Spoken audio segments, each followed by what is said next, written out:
So here we are with week 7 coming up in a couple of days, and Florida is coming to Knoxville to play Tennessee in our annual big game with them. Florida comes in with a 3-2 record, ranked 12th in the SEC. Eighth ranked Tennessee is 4-1, and they are 7th in the SEC. Depending on where you look, Tennessee's about a 15 and a half point favorite. We're going to find out where Tennessee's head is. Tennessee's off of the Arkansas loss from last weekend, and by all accounts, from what we're hearing from the coaching staff, is that they've had a good week of practice, a good week of preparation. So we'll see. We'll see if they can mentally block this out and move on to the next game. 4-1. I'm not excusing it, but 4-1 doesn't look terrible, seeing as how most of the teams in the SEC have a loss. Especially Georgia and Alabama, and obviously Texas is still undefeated, and the one loss Texas A&M has is to a non-conference opponent. But we'll see if they can bounce back. Tennessee at right now is kind of on the edge of a slippery slope that they've been on before. But we'll kind of get to that in a minute. Florida's coming off of their win against UCF in Gainesville. I'm not going to say that, Florida's going to come into this game with all this new momentum, but they are more than likely going to come in with a little more confidence than they probably normally would have if they would have lost that game to Central Florida.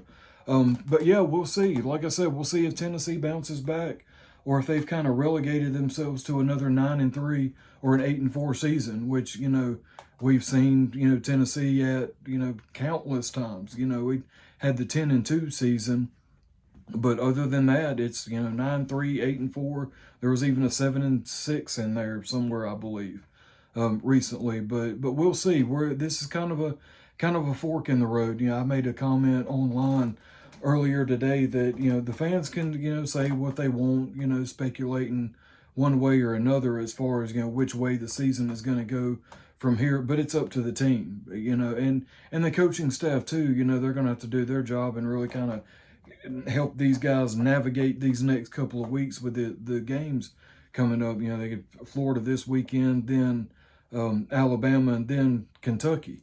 And then Mississippi State after that. So all home games, but still a stretch in the SEC that, as we've already seen from everybody else, including us, anything can happen. Offensively, if you look at the stats, Tennessee looks a lot better than Florida, obviously.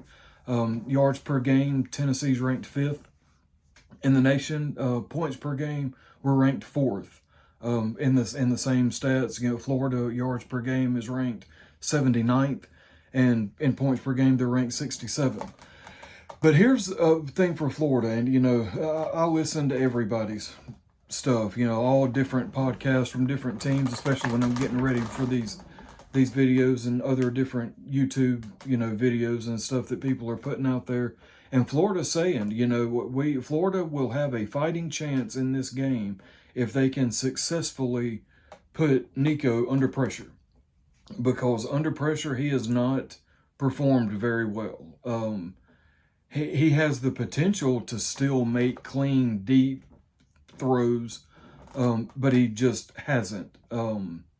His decision making overall hasn't been terrible, but just freshman mistakes. So if the Florida defense can really put pressure on him, I think that'll at least kind of even it up for him a little bit. But Tennessee, there's really no way around this, and I don't know if this is the opponents we've been playing or play calling, game planning, Nico's decisions, in the game while the play's going on. I don't know. Tennessee desperately needs to return to the offense that we saw in the first 3 weeks of the season. Everybody has noticed a marked difference with the way our offense performed in the first 3 weeks of the season versus what we've seen out of the last 2 games against Oklahoma and Arkansas. It just, no explosive plays, no real, downfield shots. As far as players, I haven't seen an updated injury report or anything like that.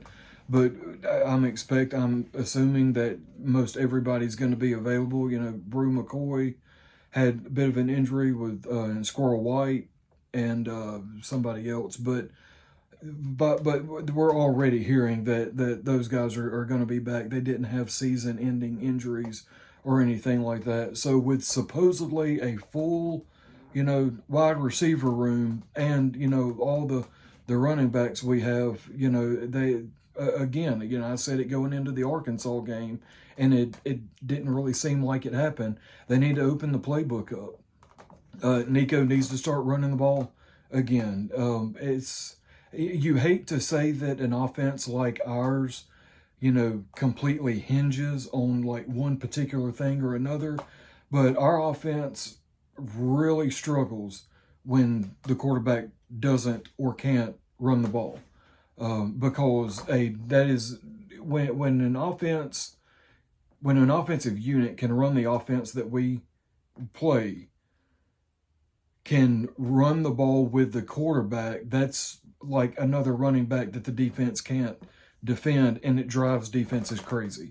They can try to plan for it, but you know, if the rest of our offense can keep everybody else occupied and Nico can break on, and I'm not saying he's got to have 20 and 30-yard runs every time he takes off, but be able to do something that kind of adds to, okay, you know, passing game will open up the running game, and we're already playing a really good spread, so you know, they're going to be side to side from one sideline to the other already.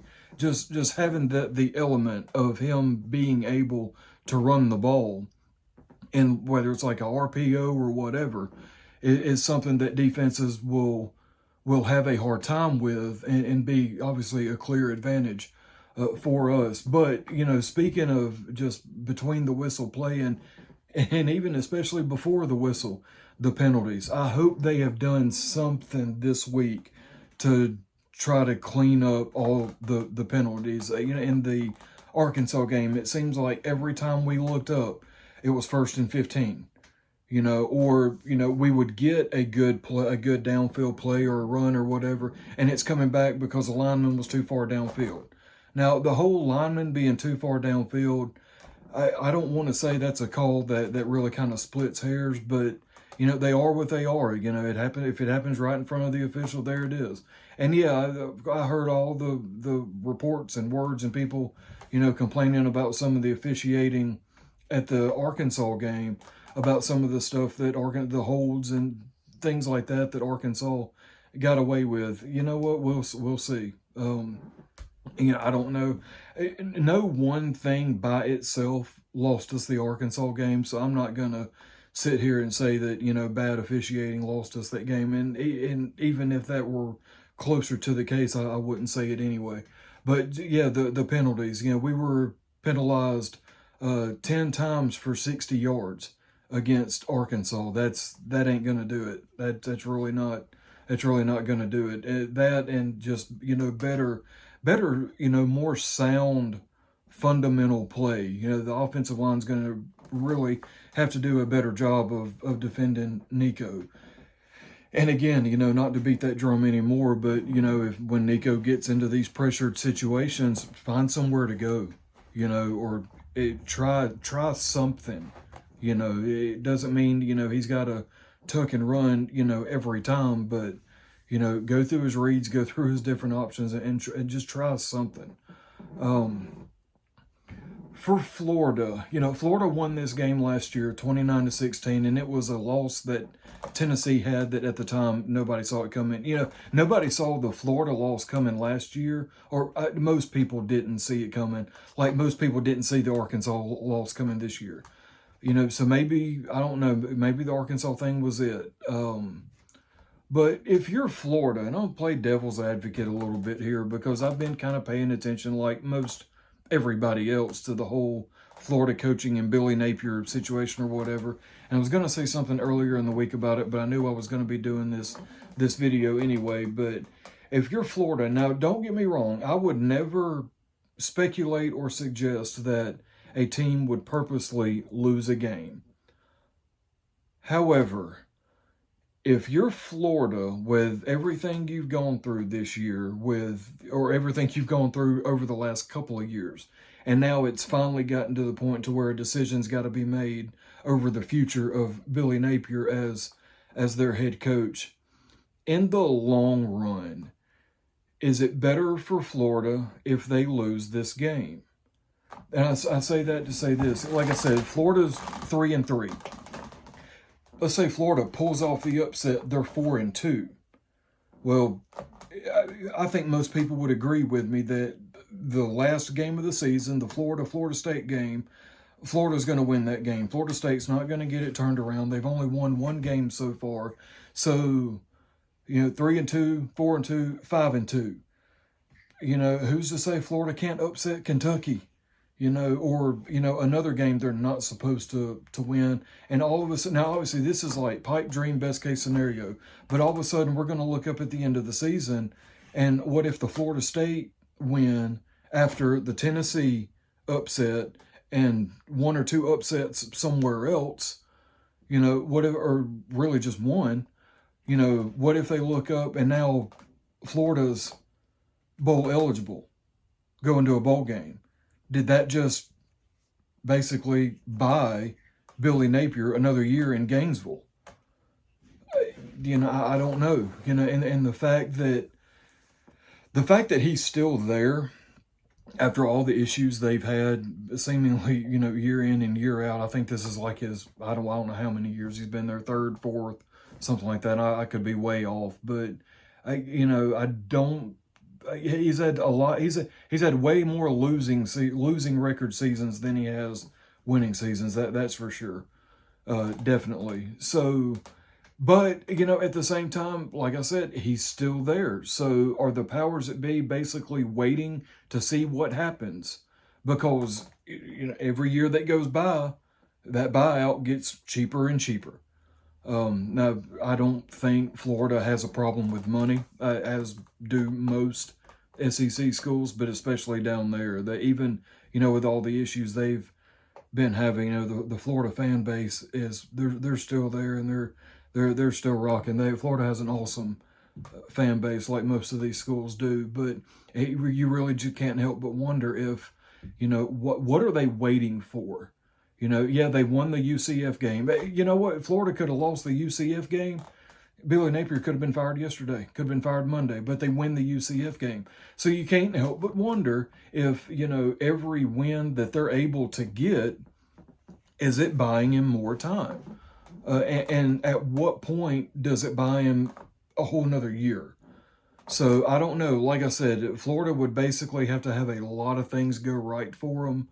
This game coming up this weekend at Neyland Stadium in Knoxville is a night game. And Tennessee hasn't been at home for a game in a month. So, everybody's going to be hopped up for this one. The crowd's going to be amazing. From what I hear, I think they are checkering Neyland. But, weirder things have happened. Florida wasn't supposed to lose that game, or Florida wasn't supposed to win that game last year, and they did. So, again, it's going to be a great game start to finish. I really think if either team jumps out just to a real big momentum lead, they're going to have an easier time than the other. This is definitely going to be a game of momentum. I think whatever team is able to strike first is going to have the higher probability of winning it at the end. But for 15.5 points, for betting purposes, yeah, I took the Arkansas thing, but yeah, if Tennessee wins this one, I think they cover. I don't think they have problems with 2 touchdowns if they win at all, and I do have them winning. I don't think that particular lightning bolt is going to strike twice. I think the Arkansas loss hurt bad enough. They're going to have that bad taste in their mouth for a while, and hopefully they can do something positive with it. But yeah, going to be a great game. Going to be worth checking out. Really, just to kind of see the direction that both teams are going to go in as a result. So thanks for checking out the video. See you next time.